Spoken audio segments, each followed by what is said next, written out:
Doy la bienvenida a este panel, en primer lugar, al doctor Oscar del Bruto, médico guayaquileño. En Quito doy la bienvenida al doctor Daniel Simancas. Doctor del Bruto, ¿cree usted que en Guayaquil ya se ha demostrado que funciona esta llamada inmunidad de rebaño? Yo creo que no. Para comenzar, el concepto de inmunidad de rebaño o el número de personas que tienen que estar infectadas para alcanzar una inmunidad de rebaño es conflictivo, es dudoso.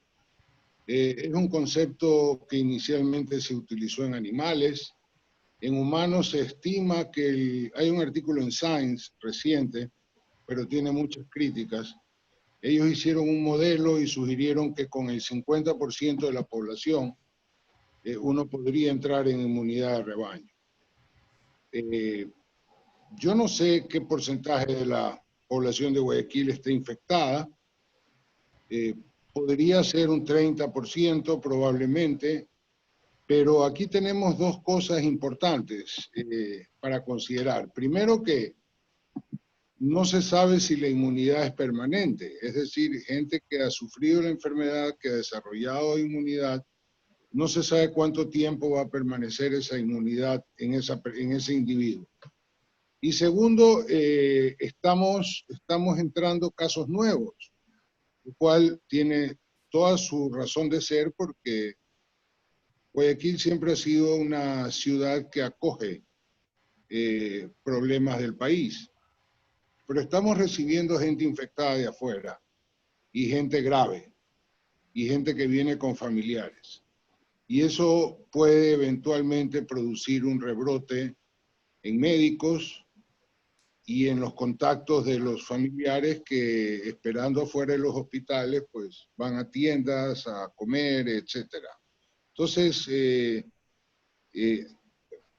yo soy muy cauteloso en decir que ya salimos de esto. Yo creo que no.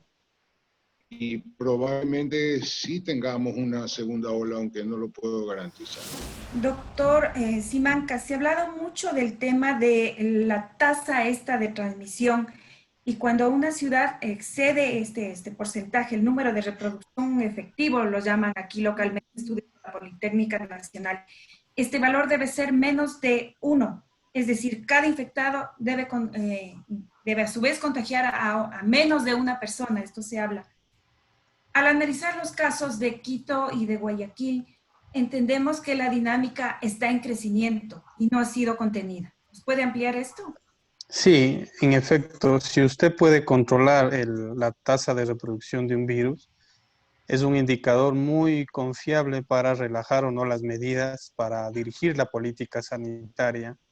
Sin embargo, la OMS sabe que los países no pueden hacer el número de pruebas que deberían.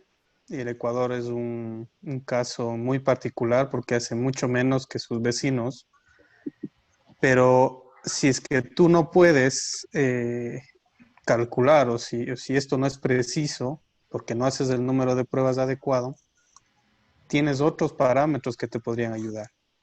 Sin embargo, que no haces el número de pruebas que deberías, la tasa de reproducción calculada en Financial Times, por ejemplo, es 1.7. Acá en el Imperial College nos ha calculado en 1.17 con un intervalo superior que puede ir a 1.24. Más o menos, si es que tú tuvieses 1,000 infectados, en 2 semanas duplicarías, o sea, tuvieses 1,000 infectados más. Y adicionalmente a ello tendrías aproximadamente 170 a 240 casos adicionales. Es decir, si tú no logras que esta relación sea menor que 1, estás en serios problemas y realmente deberías tomar decisiones más enérgicas. Pero hay otros indicadores que ante la desconfianza en esta tasa de reproducción te podrían ayudar. Por ejemplo, la disminución al menos del 50% de los casos durante 3 semanas.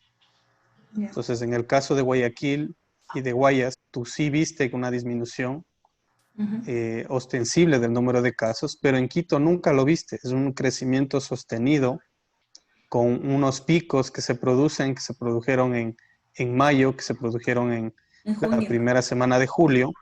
Y también, aparte que disminuyan los casos, que el número de test que tú hagas y que resulten positivos sea menor al 5%. En este momento Ecuador pasa del 40% y en Quito estamos más o menos en el 38%. Es decir, de cada 100 pruebas que hace, detectas 40 enfermos. ¿Qué quiere decir? Dime. Perdón, le interrumpo, pero sí es una paradoja, porque uno dice, con Guayaquil el tema nos sorprendió, no teníamos noción a nivel nacional, a nivel internacional inclusive, pero uno dice, en Quito parece que ya tuvimos esta pedagogía tan dramática de Guayaquil y no hicimos la tarea. Hay esta percepción. Es fácil decir, los ciudadanos son indisciplinados y salen sin la mascarilla, pero hay que ver el cuadro completo. Yo creo que el error es el no tener las pruebas suficientes. ¿Es así, tan sencillo o es más complejo? Es mucho más complejo el aprendizaje que nos dio Guayaquil. Teníamos que trabajar desde el primer minuto para no repetir lo que pasó, porque nos cogió descuidados a todo el mundo, a científicos, políticos, laboratorios, funerarias. Lo advertimos en una reunión en el COE, que esto podría suceder porque el virus es el mismo en todos los países. Se piensa que aquí es más fuerte o menos fuerte, que ha pegado más o menos, pero el virus es el mismo y el virus no desaparecerá por obra y gracia o por magia. El virus seguirá como ha seguido en otros países, regresará una nueva ola probablemente. Teníamos tiempo para prepararnos para lo que pasó en la capital. Y es tan sencillo como pensar, ahí sí sencillo, como pensar de que si la gente se infecta hay un porcentaje entre el 15 y el 20% que requiere atención sanitaria. El resto pasa como una gripe común, con síntomas muy leves o sin síntomas, pero hay un 20% de posibilidad o de requerimiento de hospitalización. Entonces, cuando tú tienes colapsado el sistema sanitario, pequeños brotes en cualquier sitio. Te voy a poner ejemplo, 10 fiestas con 100 personas, 10 fiestas con 100 personas son una posibilidad de 1000 contagiados. Y de esos requerirás en 2 semanas dar atención sanitaria a 150 o 200. En este momento, en Quito, donde tienes una lista de espera de 150 personas para hospitalizarse y una lista de espera de más de 60 para cuidado intensivo, estos brotes que se están dando por las fiestas, ¿dónde los vas a atender? Entonces, ¿estamos tomando las decisiones con base técnica? Yo creo que no. Hemos aprendido, nos hemos preparado algo mejor que Guayaquil, sí, pero eso no quita que si se da el mensaje de relajación a la población, de que salgan, de que se reúnan, de que el sistema puede atenderlos, los casos incrementarán y la velocidad con la que están incrementando provocará muchas muertes que son evitables, ¿no? Entonces, técnicamente te puedo decir varios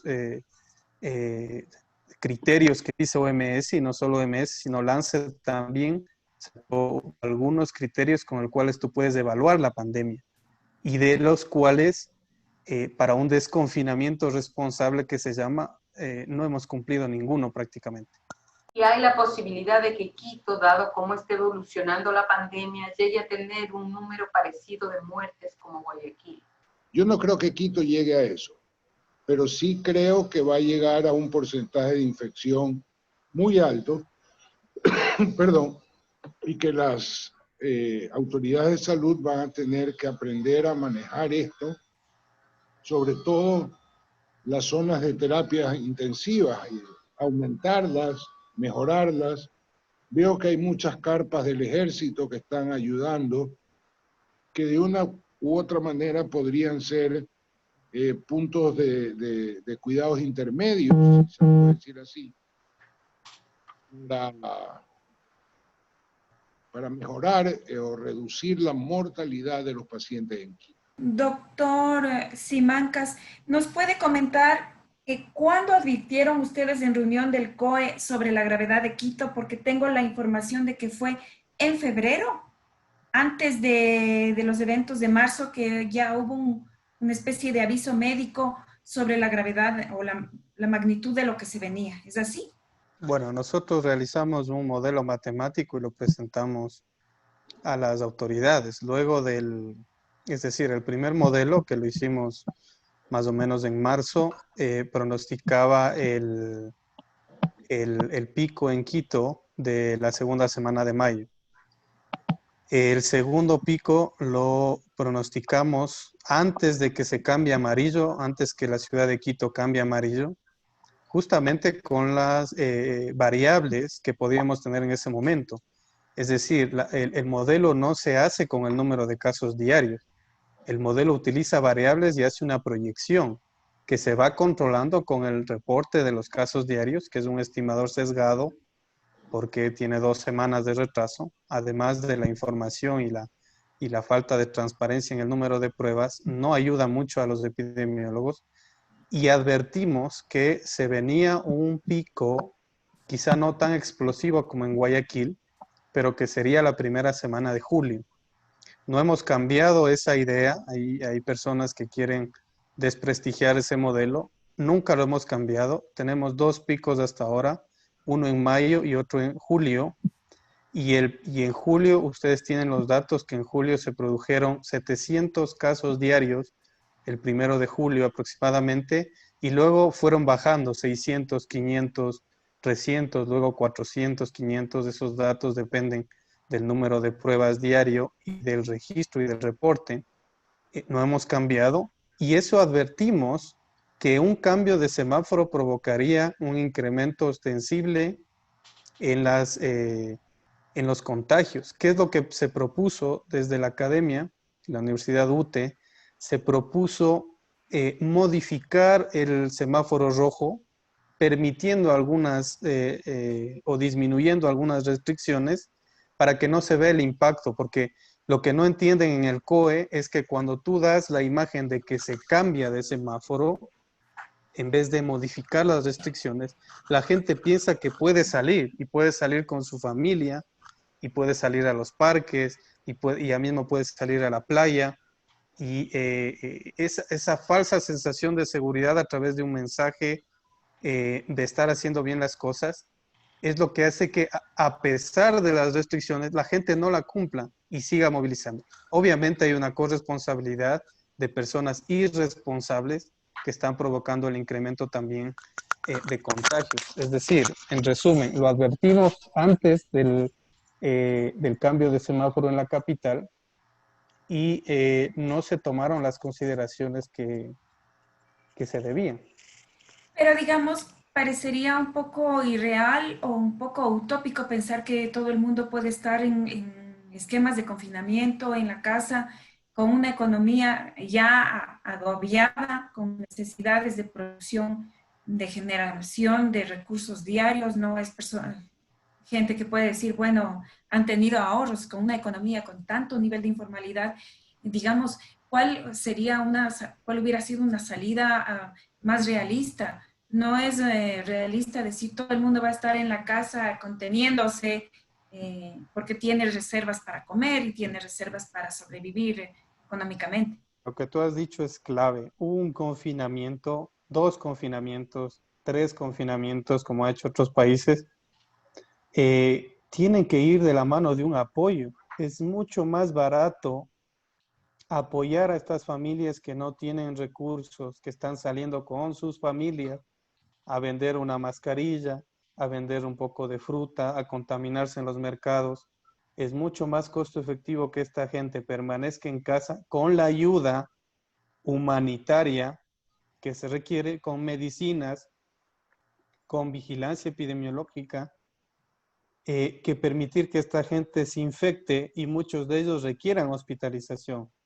Un día de hospitalización, un día de cuidado intensivo está entre los $1,000 y los $3,000. Un solo día. Si tú haces la relación de cuántos casos se están atendiendo hoy en día, y si tú haces la relación de lo que cuesta al gobierno una muerte, porque una muerte no es que no cuesta, es inversión del Estado, es trabajo, es mano de obra, es inversión en educación que ha hecho el Estado y con las muertes se pierde todo eso. Si tú haces una relación económica de eso, pues a mi punto de vista es más costo efectivo dar apoyo a estas familias, asegurar que se queden en casa con alimentación, que exponerlos, especialmente en estas zonas calientes de Quito, por ejemplo. Perdón, una salida realista, por ejemplo, aislamientos geográficamente bien ubicados, bien puntualizados. Por ejemplo, Chillo Gallo, zona conflictiva. La gente no entra, no sale, pero se ha detectado que hay mucha informalidad. Entonces va a llegar brigadas de apoyo con alimentos, con medicinas, con pruebas para rastrear y llegar hasta identificar el virus ahí. Eso hubiera sido una salida. Exactamente, nosotros hicimos una propuesta, hemos mandado a la alcaldía de Quito una propuesta de rastreo de contactos, porque la gente tiene que entender que ya tienen algún familiar o algún conocido contagiado.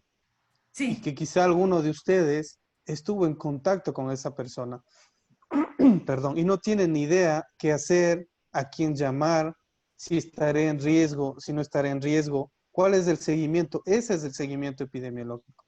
Que alguien le dé orientación a usted cuando usted está contagiado, que alguien le diga qué hacer en casa, que alguien le diga que usted tiene que quedarse porque estuvo cenando con esa persona y que una exposición de más de 15 minutos sin medidas de protección, pues le hace a usted sospechoso. Y como sospechoso, tiene que quedarse 14 días aislado.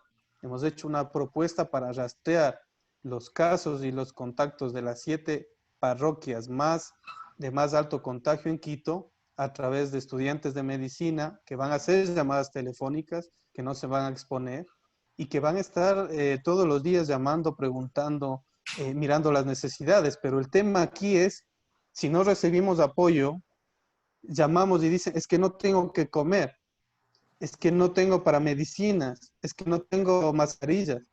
Entonces, si no hay un apoyo complementario, una ayuda integral, no vamos a salir. Y si no hay, obviamente, una responsabilidad social.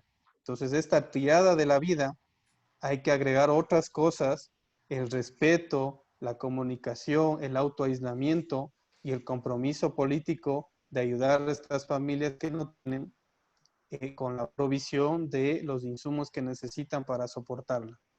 El problema principal es que el Estado tiene otra crisis más grave, que es una carencia de recursos, ¿no? Idealmente eso debería ser, si hubiéramos tenido reservas financieras, si no estuviéramos quebrados. O sea, es, como dice el refrán, tras cuernos palos. O sea, todas estas ideas son fantásticas y eso es lo que deberíamos hacer. Pero también tenemos la otra realidad, un Estado quebrado. ¿Cómo hacemos los ciudadanos a que todo no sea solo es el Estado, sino también lo que se vio en Guayaquil, una solidaridad social de otros actores, que me parece que ha sido menor en Quito, pero puede ser mi percepción. Aquí se organizaron grupos y estos dieron los insumos, repartieron la comida, hubo una participación más intensa de parte de la sociedad para ayudar. Y me parece que eso yo tal vez estoy equivocada, corríjanme, pero en esa magnitud no se ha visto en Quito. Sí, en verdad parece que no ha habido esta percepción, pero creo que es parte del análisis que no debemos dejar de ver, que ha habido unos ciertos mensajes que se posicionaron como para crear falsa sensación de seguridad. El anuncio de las pruebas del municipio, por ejemplo, no sé, doctor Simancas, el anuncio de que vienen estas, y es un discurso bastante maniqueo, o sea, en el sentido de, vienen 50,000 pruebas de un lote de 200,000 con proyección a 1,000,000 de pruebas. ¿Qué quiere decir? Yo estoy diciendo la tercera parte de Quito ya va a ser probado, entonces esto está bien manejado. Esto pasa a fines de abril y finalmente lo que ocurre es que llegan las pruebas, pero no tienen, ahora ha entrado a discusión su efectividad, más allá de que sean o no efectivas como mecanismo de detección, las pruebas del municipio. Lo cierto es que se hizo una 10ª parte del primer lote que llegó y que se anunció con bombos y platillos. No sé si usted considera que este ha sido uno de los ruidos innecesarios en Quito que ha generado a la larga falsa sensación de seguridad para los ciudadanos. Bueno, la primera pregunta, el rol de la sociedad es muy importante. La solidaridad es bien vista siempre, pero no podemos esperar de la solidaridad cuando tiene que ser una política de Estado y una proyección que tiene que hacer el gobierno.